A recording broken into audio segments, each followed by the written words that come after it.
Chers amis, je vous souhaite la bienvenue dans ce jardin monastique de plantes médicinales. Plantes médicinales et monastiques, donc nous ne sommes pas seulement dans un jardin botanique, parce qu'ici il y a un esprit qui souffle depuis des siècles. À Échaud, les moniales se sont installées sous Charlemagne. Charlemagne, c'est 770 et elles sont restées ici jusqu'en 1525, chassées par les paysans révoltés de 1525. Bon, et alors, ces moniales ont fondé sur cette route qui passe là devant le jardin monastique un hospitalet pour pèlerins de tout parvenant. Et alors dans cet hôpital, elles sont accueillies des pèlerins qui sont venus vénérer les reliques de Sainte Sophie, Fides, Spes et Caritas, ces trois filles. Et ces gens-là, il fallait les restaurer, il fallait les héberger et il fallait aussi les soigner. Car il y avait des ampoules, et pas seulement des ampoules, des maux de ventre, des maux de gorge, des maux de poitrine. Et donc il fallait disposer d'une pharmacopée qui était livrée par les plantes médicinales. Nous les avons montrées, nous voulons les montrer ici. Voici la charte de 1143 qui nous permet de dire qu'à Échaud, on recevait des voyageurs et des pèlerins. Et c'est l'abbesse Kunigundis de Ascova. Voilà le nom des Échauds en 1143, Ascova. Auparavant, c'était Ascaugia, et puis ça est devenu Ascovia, puis Ascova, et puis Échauve, et puis Échau.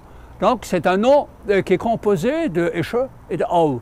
Éche, le frêne, l'arbre mythique de la mythologie germanique qui relie le monde inférieur invisible au monde supérieur également invisible. Par cette charte, nous apprenons que l'abbesse recevait ici les pèlerins les hébergeaient, les restauraient et les soignaient. Et je voudrais seulement citer quelques noms de ces moniales qui étaient témoins de cet acte de l'évêché. Elle s'appelle Erlinde, Irmengarde, Adelheide, Adelmoetle, Herrecha, Bertha et Gertrude. Voilà quelques noms. Parmi les laïcs, il y avait un Anselmo, son fils Frédéric et Adelbero. Alors dès que vous entendez le nom de Adelbero, Adel, eh bien c'est des nobles. Tous ces gens, c'est des nobles. Sur la terrasse, nous accueille aussi ce joli myrte que Francis Fils, notre jardinier d'autrefois à Échaud, m'a ramené de la Côte d'Azur. Il fleurit actuellement, comme vous voyez. Le myrte est le symbole de l'éternelle jeunesse. Il reste éternellement vert. C'est évidemment la jeunesse de l'esprit, parce que quant au corps, on sait bien ce qu'il devient, mais c'est l'esprit qui reste jeune. Et les jeunes mariés dans le midi se mettent une petite branche au veston. Voilà. Alors ce myrte, il nous rappelle cette nostalgie de l'homme du Nord que nous sommes vers les pays du Sud. Et Goethe, Johann Wolfgang Goethe, reflète cela magnifiquement dans son mignon « Kennst du das Land, wo die Zitronen blühen, im dunklen Laub die Goldorangen glühen, ein sanfter Wind vom blauen Himmel weht, die Myrte still und hoch der Lorbeer steht. » La joubarbe qui veut dire la barbe de Jupiter, Jovis barba, barbam, Jovis barbam. Alors cette plante est liée à Jupiter pour la bonne raison que Charlemagne a dit à ses intendants, vous me planterez la joubarbe sur les toits. Sur les toits, contre la foudre. Alors nous, on a du mal à saisir ces relations entre nos anciens et nous. Mais nous savons que Jupiter, c'était le tonnant, celui qui lançait des éclairs. Donc il fallait se protéger contre ce dieu un petit peu irascible. En Alsace, vous savez peut-être encore que sur les poteaux d'entrée des fermes, il y en avait partout qui pendaient. À Échaud aussi, il y en avait. Donc vous voyez, c'est la continuation des choses, des anciennes traditions. Ici, le jardin monastique maintient la mémoire un petit peu. Voilà. Parmi les roses que je vous présente seulement la France. La France florifère et épanouie. Et je ne peux résister à vous citer les quelques vers de Charles Trenet. Douce France, cher pays de mon enfance, bercé de tendre insouciance, je t'ai gardé dans mon cœur. Ensuite, pour l'axe de du jardin, l'architecture du jardin. Nous avons puisé dans la structure de l'abbatiale et nous avons repris ici les deux axes du monde. L'axe lever-coucher du soleil, qu'on appelle le decumanus des Romains, qui est l'axe de lumière, et l'axe nord-sud, qui est l'axe, le cardo qui est l'axe de vie, puisque ce qui bouge, c'est la vie. Donc axe decumanus et cardo. Et à l'intersection des deux axes, nous avons le puits. C'est un puits qui a été creusé en 1994 et qui a l'eau à 2,30 m sous nos pieds.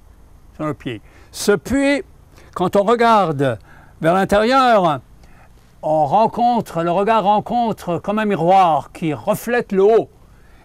Il renvoie vers le haut. Évidemment, l'eau est indispensable à toute vie animale, végétale, humaine, mais c'est un symbole du lien avec l'infini, avec le divin, car le jardinier n'a pas seulement le nez dans les plantes, il a aussi les yeux dans les étoiles. Au milieu du blé, de l'orge, de l'avoine, nous avons ici le seigle. Le seigle, au Moyen-Âge, était plus répandu que le blé. On mangeait davantage de seigle. Et il développait parfois une maladie, c'est-à-dire la pourriture. La pourriture de l'épi pouvait donner à ceux qui n'avaient pas enlevé cet épi malade le feu Saint-Antoine, dont vous avez une preuve dans le tableau de Grunewald, dans le musée Unterlinden, qui s'appelle « La tentation de Saint-Antoine ». À côté de Saint-Antoine est couché un petit homme laid, déformé par des pustules. Eh bien, c'est la maladie qui provient du seigle. Voici les trois sortes de millet que nous avons cette année. D'abord le millet paniculé, le millet aux oiseaux, et puis le millet à balai, qu'on appelle aussi le sorgho, qui fait des grands panaches, qui va faire des grands panaches dont on fait des balais. En 1575, les Zurichois, dont c'est le plat national, la bouillie de millet, eh bien, se sont dit, on va épater les Strasbourgeois à l'occasion du concours de tir auquel ils nous invitent. Et ils ont chauffé un chaudron plein de bouillie de millet à Zurich. Puis ils sont partis sur leur bateau et 18 heures après, ils sont arrivés par la rue de Zurich, qui était un canal à l'époque. Ils sont entrés dans l'île et le soir, au magistrat, ils ont servi leur bouillie de millet encore chaude. Et alors, les Strasbourgeois, tout étonnés de manger une bouillie de millet chauffée à Zurich, encore chaude, les Zurichois leur ont fait ce serment. Si jamais, ce qu'à Dieu ne plaise, Strasbourg devait être en danger, nous, Zurichois, on est capable de voler à votre secours en moins de temps qu'il ne faut une bouillie de millet pour refroidir. Voici le grémil, l'une des plantes de la médecine dite des signatures au Moyen-Âge. Alors qu'est-ce que c'est, les signatures? Eh bien, on pensait que le Créateur, qui connaissait l'ignorance de l'homme, voulait l'aider à trouver les remèdes aussi à ses maux. Bon, alors, comment ça? Eh bien, en faisant ressembler la plante à sa maladie. Ainsi, là, vous avez par exemple la plante aux perles, grémil, ça s'appelle. Je vais cueillir quelques perles. C'est le fruit de cette plante qui ressemble étonnamment à certaines concrétions lors des calculs rénaux qui sortent par exemple par l'urine et qui font très mal. Et donc, on s'était dit, il y a une ressemblance, peut-être qu'il faut utiliser cela pour faire une tisane et combattre, faire dissoudre dans le corps les calculs rénaux, donc la lithiase rénale. Voici l'épeautre, qui est une céréale anciennement connue, et dont particulièrement Hildegard de Bingen, la grande visionnaire et connaisseuse de plantes, parle avec admiration. Elle dit: l'épeautre te donne une chair de qualité et un esprit joyeux. Donc là, nous revenons presque au romain, mens sana in corpore sano, esprit sain dans un corps sain. Et elle dit aussi, si un jour tu te sens faible, eh bien tu fais cuire quelques grains d'épeautre dans de l'eau, tu enlèves l'eau et tu mets de l'huile dessus pour le goût. Tu verras, ça te réconfortera. Voilà donc pour l'épeautre. C'est une plante qui était surtout utilisée en bouillie, peu en pain. Elle n'est pas panifiable parce qu'il y a peu de gluten à l'intérieur de cette plante-là. Donc à partir d'ici, nous commençons avec les damiers.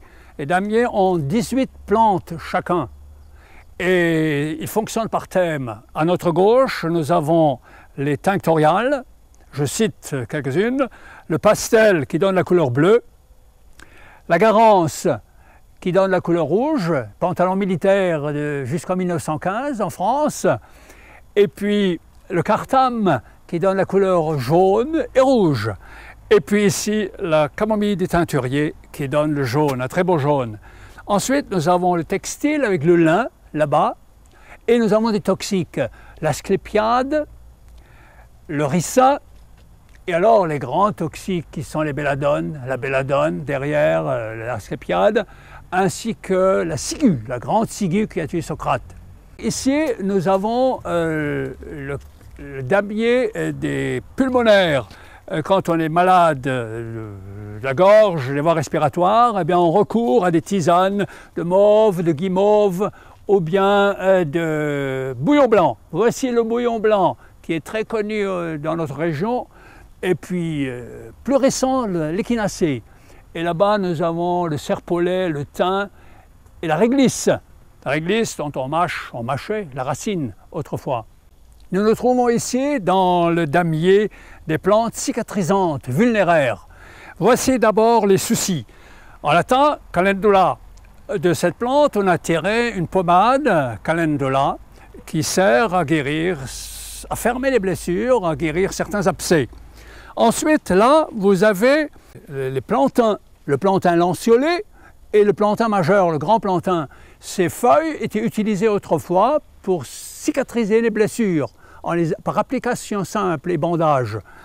Puis ici, vous avez la reine des prés. La reine des prés, en latin, spirea. Si vous mettez le A devant, ça veut dire à partir de A, spirea, ça vous donne aspirine. On a tiré l'aspirine aussi de cette plante-là. Voici la pimprenelle. Cette pimprenelle, qu'on appelle en alsacien plieu de bolle, eh bien, on en faisait un bouquet avec une dizaine d'autres plantes pour le 15 août. 15 août, c'était hier. Eh bien, on portait ça à la Vierge, en offrande de la nature. Voici la carline à tige. Et ce nom vient de Carolus, Charles. Alors, ça ne peut venir que d'un grand Charles. Ce grand Charles, c'était Charlemagne, évidemment. Et alors, l'histoire de cette plante avec Charlemagne, elle est retracée par cette gravure italienne du XVe siècle, où nous voyons Charlemagne à genoux, comme un condottiere, habillé comme un condottiere avec une armure, et puis une espèce de jupon, et puis la couronne impériale sur la tête et l'épée au rein. Et alors, il est en train de prier. Il a donc un problème, et ce problème, c'est que il avait reçu du pape cette couronne impériale, et il fallait aussi qu'il lui témoigne un peu de reconnaissance. Alors, il s'est mis à combattre pour le pape en Italie, pour lui reconquérir ses États. Et là, durant cette campagne militaire, ses soldats sont tombés malades de la peste. Alors, lui, comment faire? Un général qui a des soldats qui sont frappés de la peste, il invoque le ciel. Et il lui demande aide. Et voilà que le ciel répond. Il lui envoie un ange. Voilà l'ange qui y arrive. Et l'ange lui dit, Charles, prends ton arc et une flèche. Tire la flèche. Alors notre Charles fait ce qu'on lui dit. Il décoche la flèche siffle, retombe et on va voir où elle est tombée. On la ramène. Elle vient de transpercer la racine d'une plante. On a ramené la flèche et la plante, et il comprend, Charles, qu'il faut utiliser cette plante-là pour soigner ses soldats malades. Dans cette plante, il y a quelque chose, il y a un antibiotique capable de guérir la peste. Voilà donc ce miracle de Charles. Voici la chélidoine, l'herbe aux verrues. On soignait autrefois les verrues avec cela. Dans cette herbe, un suc un petit peu jaunâtre qu'on appliquait carrément sur la verrue. Et cela noircissait la verrue, cela faisait disparaître au bout de quelques temps, quelques semaines. Nous voici dans le domaine du jardin bouquetier, car on faisait des bouquets aussi autrefois, les moniales, pour orner les hôtels. Et cette plante que vous avez devant vous, qui a une fleur à la forme spéciale de tortue, elle porte justement le nom grec de chéloné. Chéloné, la tortue. Derrière moi, vous avez l'acanthe.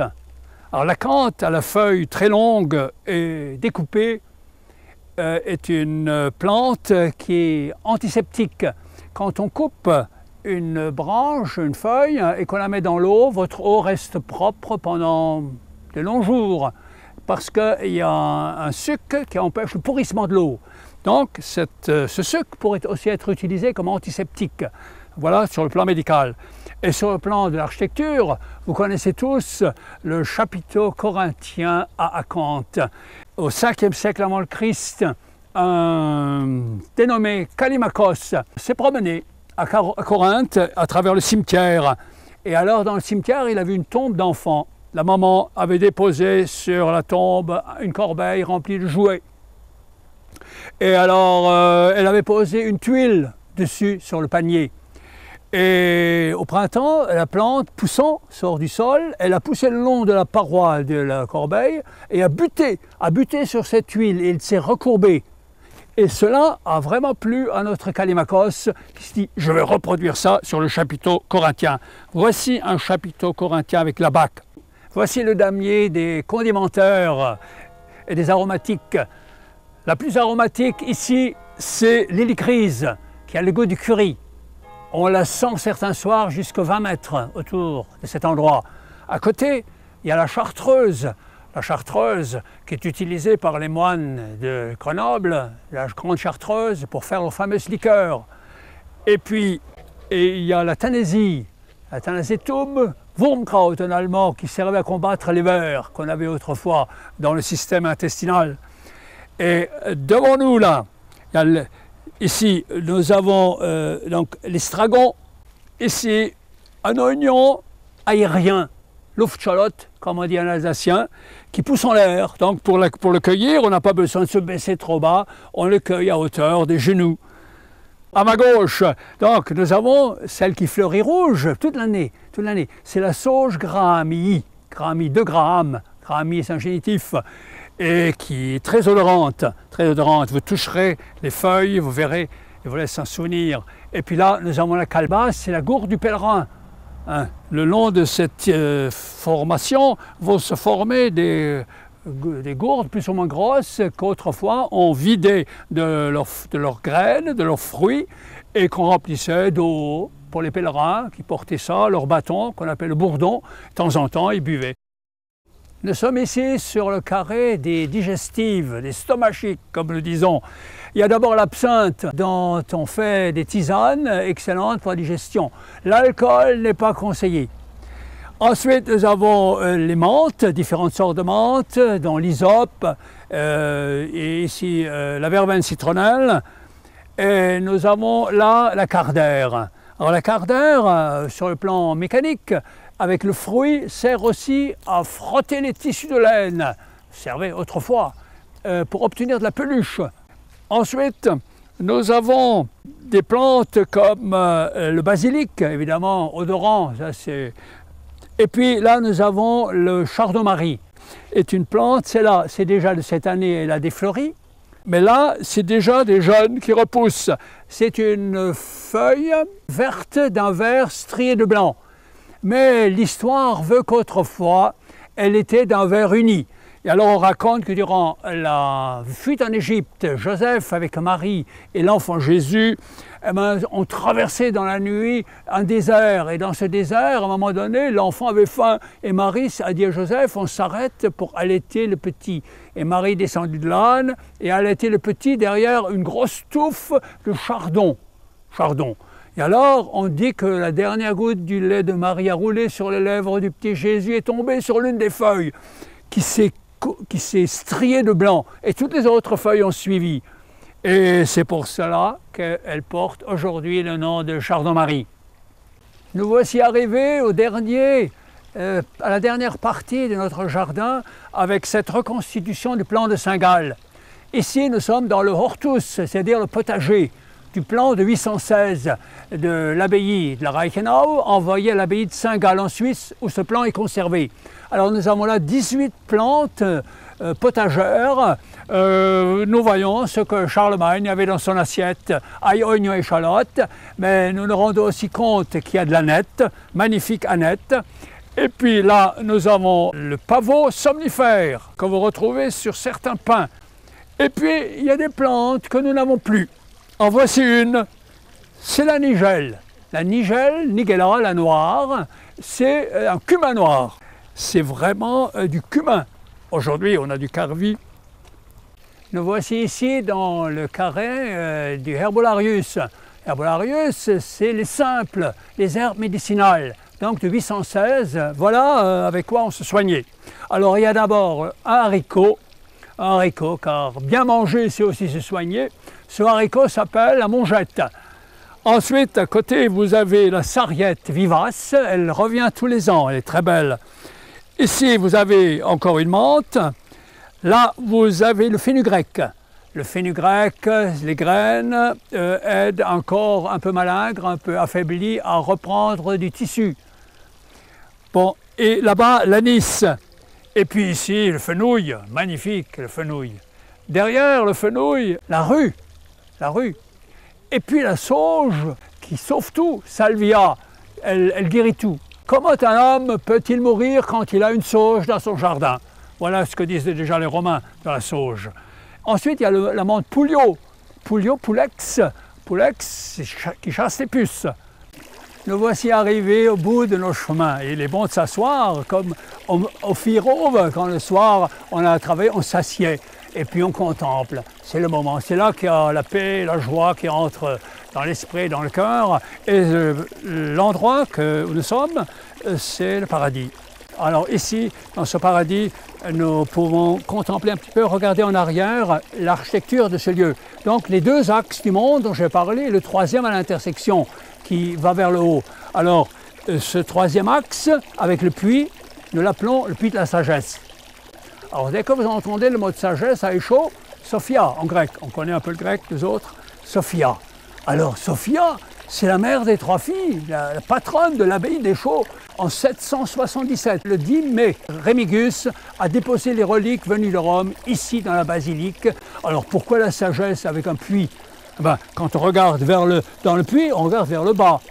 Comme les bœufs, comme les animaux qui regardent vers le bas. Bon, mais dans le bas, c'est pas une fin, ça ne se termine pas. C'est comme un miroir qui renvoie vers le haut. Donc, la sagesse consiste à voir le haut dans le bas. Ça veut dire quoi?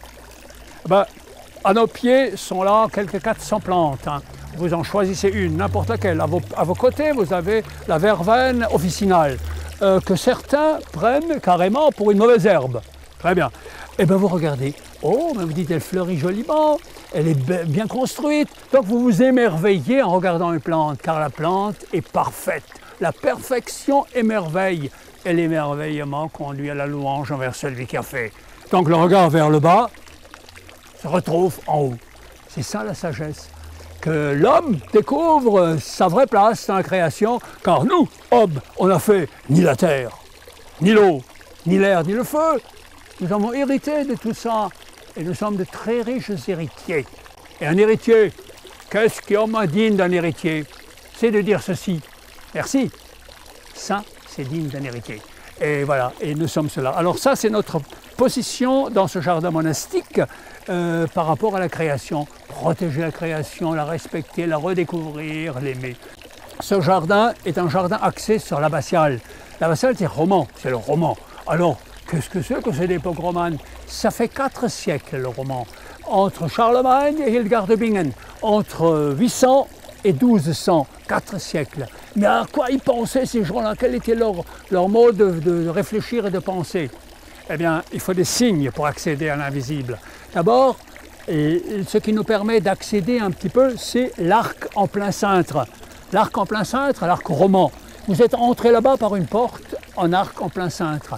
Vous êtes passé sous une tonnelle. La tonnelle rappelle le plein cintre. La superstructure du puits, là, la superstructure du puits est en plein cintre. Et là aussi, l'architecte Henri Hirtz, il m'a inscrit dans ce fronton un rappel de plein cintre. Et les deux portes latérales, c'est du plein cintre. Qu'est-ce que c'est le plein cintre sur le plan symbolique roman? Eh bien, c'est la voûte céleste qui descend sur la terre. Et la terre aussi cherche un peu à grimper vers la voûte céleste avec les deux montants. C'est donc l'infini qui rejoint ce qui est limité, le lumineux qui rejoint ce qui est ténèbres, le céleste qui rejoint le terrestre, l'esprit qui rejoint la matière, et Dieu, disons le divin, qui rejoint l'humain, l'homme. Les chemins qui vont du matin, là-bas, le soleil se lève là, au soir, le soleil se couche, dans cet axe-là. Alors, ces chemins, vous voyez bien, c'est nos chemins, puisqu'on les a pratiqués, vous et moi, en venant de là-bas. Nous avons marché sur deux axes principaux. Ces axes sont la foi, l'espérance et l'amour. Donc, ces forces, qu'on appelle aussi vertus, comme les plantes ont des vertus et des forces, eh bien, ces forces permettent d'avancer à l'homme. Foi, croire, être convaincu, espérer. Si on n'espère plus, bah, on ne fait plus rien. Et puis l'amour, c'est, comme je dis, la pile atomique absolue. Et puis derrière nous, nous avons la présence figurative et nominative de nos abbesses. Ça, c'est la présence véritable, invisible de tous ceux qui nous précèdent et bienveillante. Alors ça s'appelle la communion des saints. Et pour finir, alors, nous avons cette fontaine. Alors la fontaine, c'est le résumé un petit peu de tout l'art roman. D'abord l'eau, hein, vous avez l'eau qu'il faut analyser. Alors l'eau, vous avez un fleuve central, ce sont des fleuves, un fleuve central qui sort dessous du trône de Dieu et qui fait naître, qui traverse Éden et donne naissance à 4 fleuves du paradis. Ces 4 fleuves du paradis s'appellent Euphrate, Tigre, Gihon, Fison. Ce sont des symboles de tous les dons divins que les hommes ont reçus en naissant. Lesquels? D'abord l'intelligence, pour comprendre ce qui nous entoure, un peu nous-mêmes, un peu les autres. Et aussi d'où on vient et où on va, donc l'intelligence. Ensuite, vous avez le fleuve de la fécondité. Tout est fertile, fécond, dans le monde animal, végétal, humain. Ça se multiplie sans grand problème. Ensuite, ici, vous avez le monde de la science qui est bonne parce qu'elle nous permet d'accéder à la connaissance des lois qui régissent l'univers et aussi de connaître des méthodes, des moyens pour combattre le mal, les maladies et tout ça, et améliorer les conditions de travail. Ça, la technique, sous ce rapport-là, on peut la saluer. Ça, c'est la science. Et puis, il y a la sagesse. Alors, la sagesse et la science, dans cet esprit roman, ne sont pas faites pour s'opposer, se combattre et s'ignorer, mais pour couronner l'une l'autre. Puis, nous avons les 3 formes géométriques. Alors là, nous assistons à la conception romane de l'évolution de l'homme. L'homme naît 3 fois. 3 fois. Carré, octogone, cercle. Carré, c'est la terre, c'est nous. Quand nous naissons, notre maman nous pose sur cette terre et nous sommes solides pour affronter tous les dangers. Et il y en a et tous les travaux qui nous attendent. Bon voilà, et tout ce qu'il faut supporter. Mais on ne va pas sortir de cette terre comme on est entré. Il y a des angles aigus. Ces angles sont faits pour être coupés. Tout comme l'arbre que vous avez derrière vous, la vigne qui est là. Eh bien, si vous ne la taillez pas au printemps, vous aurez du bois, mais peu de fruits. Pour l'homme, c'est pareil. Il faut tailler. Il faut couper les angles. Si vous coupez les 4 angles, vous obtenez tout à coup 2 x 4, 8, l'octogone. Alors l'octogone, c'est la 2e naissance de l'homme. C'est la renaissance. Renaître, il faut renaître. Et alors, il a 8 angles. Ces 8 angles ne sont plus aigus, mais obtus. C'est-à-dire, ils font moins mal quand on s'y cogne.